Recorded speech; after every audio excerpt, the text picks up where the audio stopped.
It was just a quiet morning, the kind where the world hadn't fully woken up yet. No cars outside, no voices, just the soft hum of the coffee pot and the ticking of the kitchen clock.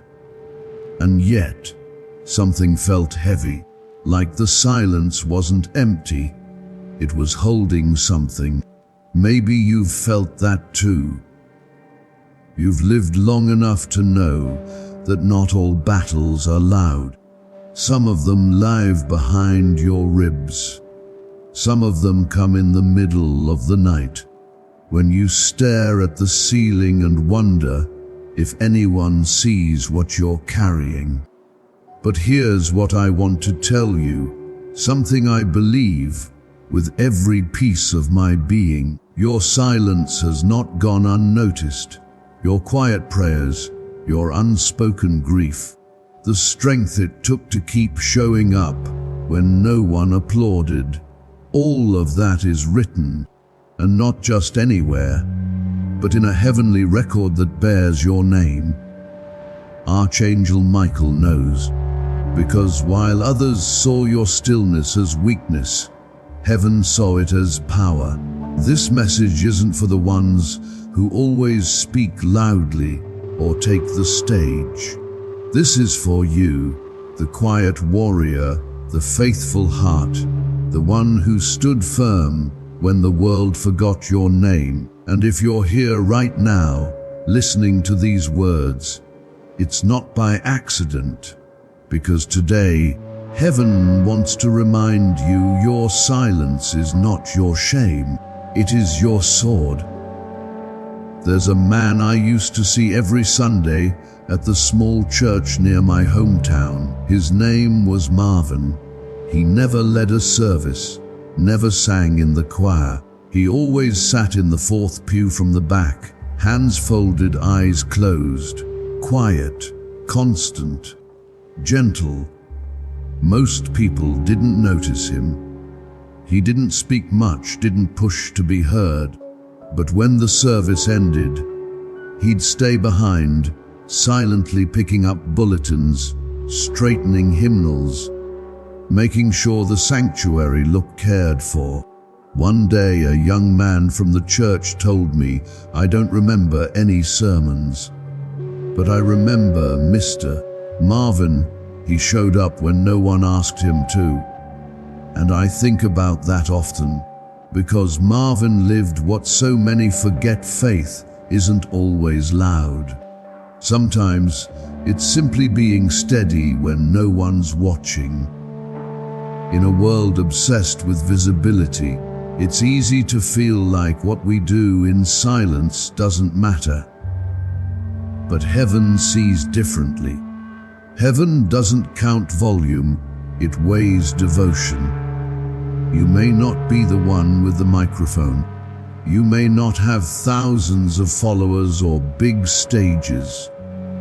But if you've kept showing up in small ways, with a faithful heart, then you've been building something far more eternal than applause.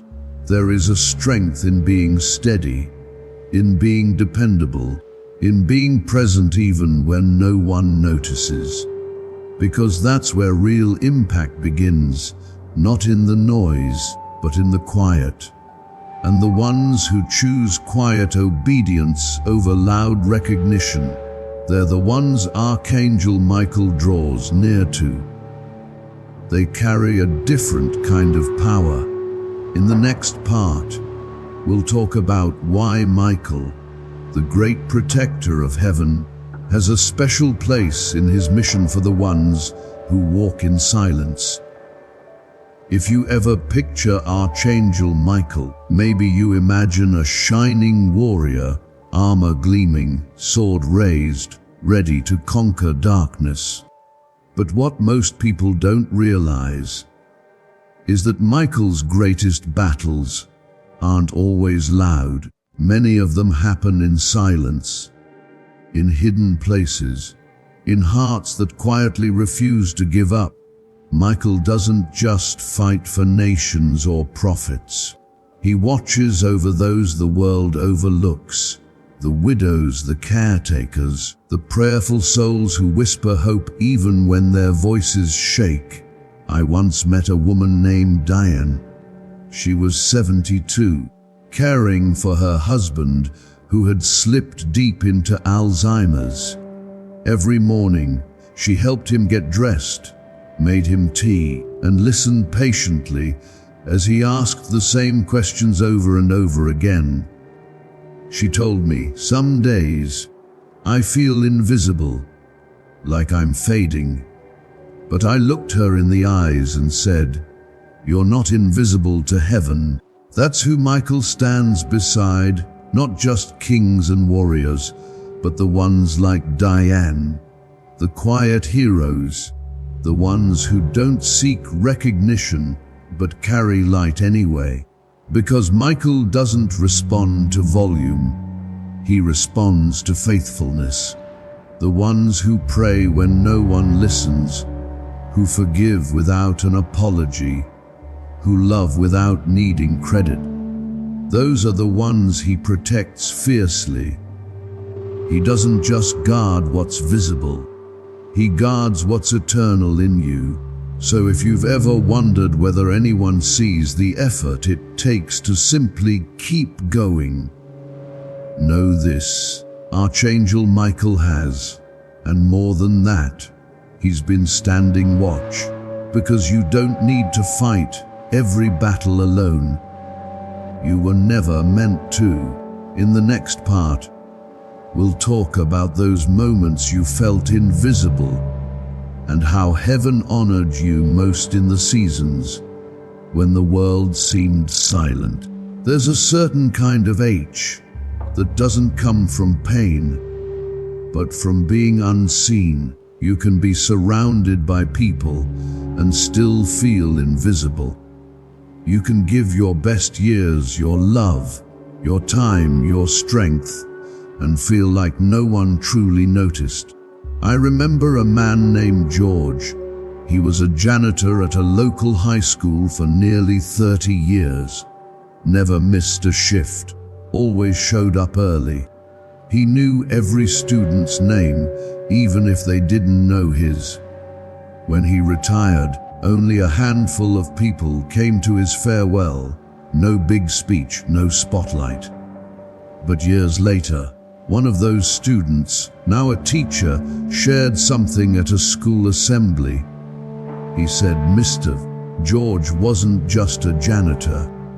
He was the first adult who ever asked how I was doing and actually waited to hear the answer." That's the thing about being unseen. You never know how far your quiet presence might reach. You may not have had a stage. You may not have had applause, but that doesn't mean your life has gone unnoticed. In fact, some of heaven's greatest honors are reserved for the ones who stayed faithful in the background, because heaven doesn't just reward performance, it rewards presence. And those years you showed up, without thanks, without recognition, were years the angels stood witness. They saw what others missed. They recorded every unseen kindness, every silent sacrifice. So if you've ever wondered whether you matter, you do. Your name may not be on plaques, but it's written in places that never fade. In the next part, we'll talk about what your silence has really been doing all this time, and why it has more power than you ever imagined. Most people think power looks like shouting louder, standing taller, proving yourself in every room. But some of the greatest power you'll ever carry comes when you say nothing at all. There's a kind of silence that isn't weakness. It's sacred. It's the silence of someone who could fight back, but chooses peace instead. Someone who could complain, but chooses to pray. I remember a woman named Ruth. She was mistreated by her own family after her husband died, cut off from decisions, ignored during holidays. She could have spoken out in anger. She had every right to demand justice. But instead, she lit a candle every night and prayed for them by name. I didn't want to become bitter, she told me. So I stayed quiet and let God speak for me. That kind of silence, that's warfare. Because while the world sees silence as weakness, heaven sees it as strength under control, a sword sheathed, not out of fear, but out of wisdom. When you choose not to retaliate, not to gossip, not to match the cruelty around you, that's not losing. That's choosing a different kind of battle.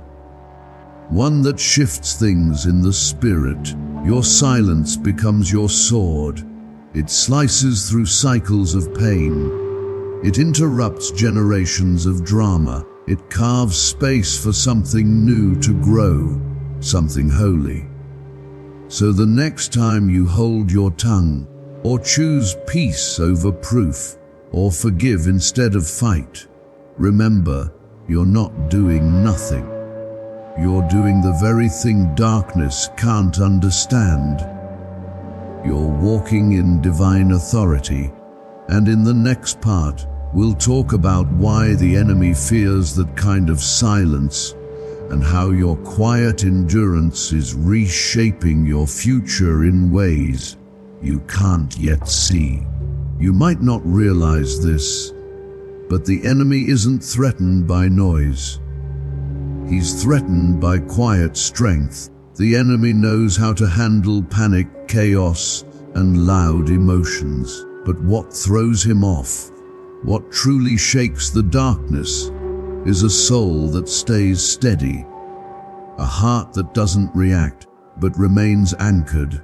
I once sat with a man named Ellis. He had spent years facing false accusations from people he once called friends. His reputation took a hit. His heart took a deeper one. But instead of lashing out or defending himself at every turn, Ellis chose silence. I figured, he told me, if I keep fighting in the flesh, I'll miss what God's doing in the spirit. That silence wasn't passive, it was deliberate. It wasn't about ignoring pain, it was about refusing to let the enemy write the ending. And you know what happened. The truth came out. The same people who accused him came back with apologies. But by then, Ellis wasn't looking for vindication. He had already found peace. That's the kind of strength the enemy fears, because when you refuse to take the bait, when you don't let bitterness root, when you stand in quiet trust instead of loud retaliation, you strip the enemy of his influence.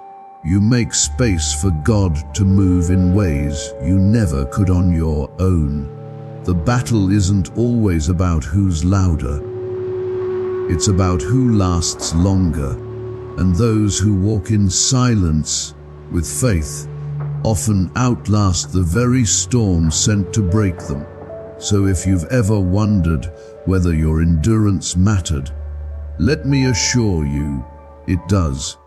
It's been your sword the entire time, and in the next part, we'll talk about how heaven records every unseen moment of that endurance, how even the quietest victories are remembered and honored. Heaven doesn't record the way we do. We count trophies, titles, applause. But heaven counts tears, unseen choices, quiet victories. There's something sacred about what no one else sees. Those mornings you got up and kept going, even when your heart was heavy. The moments you forgave without an apology. The nights you prayed for someone who never knew. All of it written. I think of Teresa, an older woman who had spent decades caring for others. She never had children of her own, but she helped raise nieces, nephews, neighbors, kids. She gave everything she had without ever expecting a thank you. One day she told me, "Sometimes I wonder if I did enough." I looked at her and said, "You may not have a photo album full of milestones, but heaven has a scroll full of love, and that's what we forget. There is a scroll with your name on it, not some distant concept, a real living record in the spirit, held by angels, witnessed by God. And on it are the moments no one praised but heaven applauded. The decisions you made when no one was watching, the strength it took to stay kind, stay faithful, stay hopeful. Every quiet act of love is written there. So know your life hasn't gone unnoticed. It's been recorded in ink eternal. And that scroll, it's not done. It's still being written. In the next part, we'll talk about the moments you chose silence over reaction. How those choices have shaped your legacy, even if you've never said a word about them. Sometimes the most powerful decisions we make are the ones we never announce. You know the moments when you could have spoken up to defend yourself, but didn't. When you could have thrown blame, responded in anger, or pointed out someone else's failure, but instead you chose silence. That kind of choice, it leaves a mark, not just on others, but on your soul. I think of a woman named Helen. Years ago, her sister betrayed her trust in a way that fractured the entire family. Everyone expected Helen to speak out, to cut ties, to fight back, but she didn't.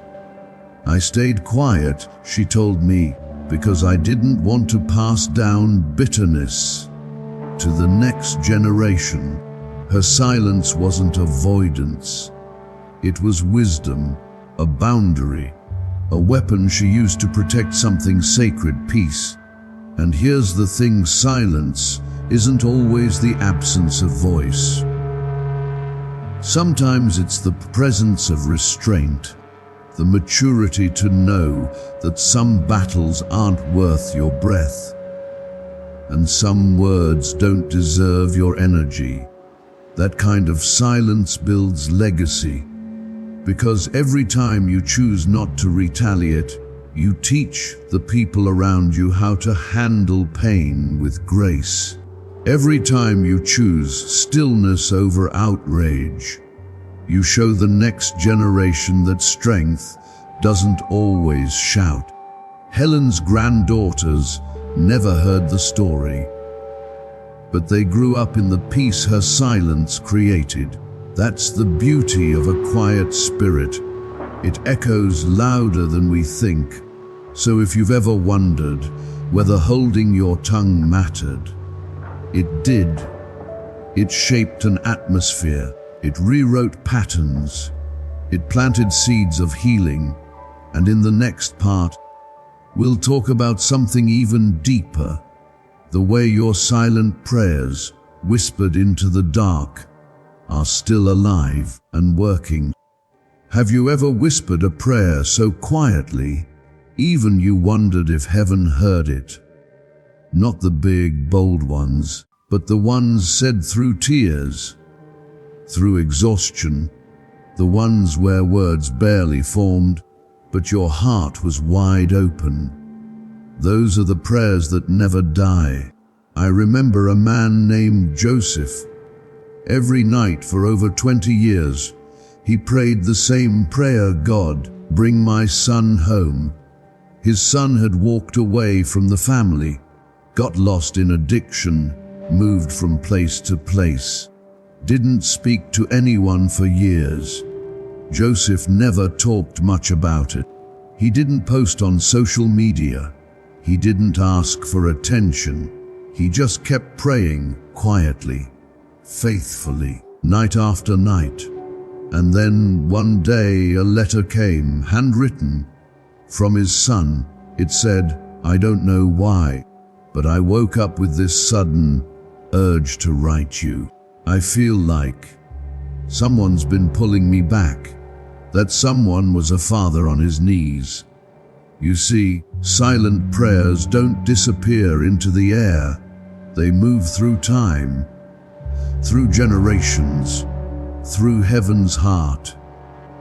They don't expire. They don't get lost in the shuffle. They land exactly where they're meant to, when the moment is right. So if you've been praying and nothing seems to shift, if you've whispered the same hope for years with no answer yet, don't give up, because every quiet prayer is a seed, and some seeds take longer to bloom, but heaven keeps the soil warm, and the angels never forget. In the next part, we'll talk about something most people never realize: the way your quiet faith shapes the lives of your children and grandchildren, even when they don't see it. Legacy isn't always something you leave behind when you're gone. Sometimes it's something you quietly hand off, one moment, one choice, one prayer at a time. You may not realize it, but your silent faith has already shaped lives around you. I think of a grandfather named Harold. He never preached, never pushed religion, but every morning his granddaughter would see him at the kitchen table, reading his Bible, whispering prayers, sipping coffee in silence. He never made a show of it, but something in that stillness stayed with her. Years later, when she found herself overwhelmed as a new mother, she remembered those mornings, the peace on his face, the steadiness of his routine. So she pulled out her own Bible, lit a candle, sat in the quiet and prayed. She told me, "I don't know if he ever knew how much that image stayed with me." That's how legacy works. It doesn't always come in the form of inheritance or big speeches. Sometimes it shows up in the way someone folds their hands before a meal, in the songs they hum when they're anxious, in the way they pause and breathe before reacting. Your quiet faith teaches more than any sermon ever could. And maybe your children or grandchildren haven't said it yet. Maybe they seem distant or uninterested, but they're watching more than you think, and what you model in stillness, it sinks deep. So don't discount those quiet habits, the prayers before sleep, the scripture whispered under breath, the forgiveness you never announced. All of it is being carried forward. In the next part, we'll talk about those moments when you almost gave up, when it felt like no one noticed or cared, and why heaven was closest to you right then. There's a moment that comes to all of us, the quiet breaking point. It doesn't always come with drama or tears. Sometimes it slips in like a sigh. You find yourself standing at the kitchen sink or sitting alone in your car, and you whisper to no one in particular, "I don't know how much more I can take." I remember a woman named Clarice. She had spent years caring for her disabled husband, while also raising her granddaughter after her daughter's passing. She never complained, never asked for help, but one evening she sat on the edge of her bed and simply said, "God, I'm tired." She told me later, "I didn't hear anything, but I felt something, like I wasn't alone in the room." That's what so many don't realize. It's often in the moments we're closest to giving up, that heaven leans in the closest, because silence isn't just something you live with. It's also the language God speaks in when we reach the end of our own strength, when we have no more clever prayers or brave faces left. That's when grace does its deepest work. Heaven doesn't need you to perform. Heaven just needs your heart still willing to remain open, even if all it can do is whisper, "Help." So if you've been there, or if you're there right now, this is your reminder. Your moment of weakness wasn't failure. It was invitation. And heaven came closer than you think. In the final part, we'll talk about what it means to keep walking now, with that same quiet strength, the kind that carries peace into every step and leaves legacy in every footprint. You don't need a spotlight to walk with purpose. You don't need a crowd to make an impact. All you need is a steady step and a quiet yes. That's what real strength looks like. I once knew a man named Clyde. He wasn't famous. He wasn't loud. He worked at the same hardware store for 40 years, loved his wife deeply, and greeted every customer like an old friend. People didn't talk about Clyde much, but when he passed, the funeral home was full. One young man stood up and said, "I never told him this, but when my dad left, Clyde was the only adult who made me feel seen. He never gave me advice, he just listened, and I needed that more than I knew." Clyde didn't preach sermons. He didn't lead movements. He just walked softly and carried a sword of peace. That's the invitation for you now. To keep walking forward, not with fanfare, but with faith. Not with striving, but with stillness. Let every step you take from this point on be grounded in the truth that heaven knows your name, that your silence has power, that your presence shifts rooms, even if no one says a word, because legacy isn't built in noise, it's built in moments. And you, dear soul, have lived many that mattered more than you'll ever know. So walk softly, love deeply, speak when led, but never forget your silence has been your sword. And heaven has never stopped listening.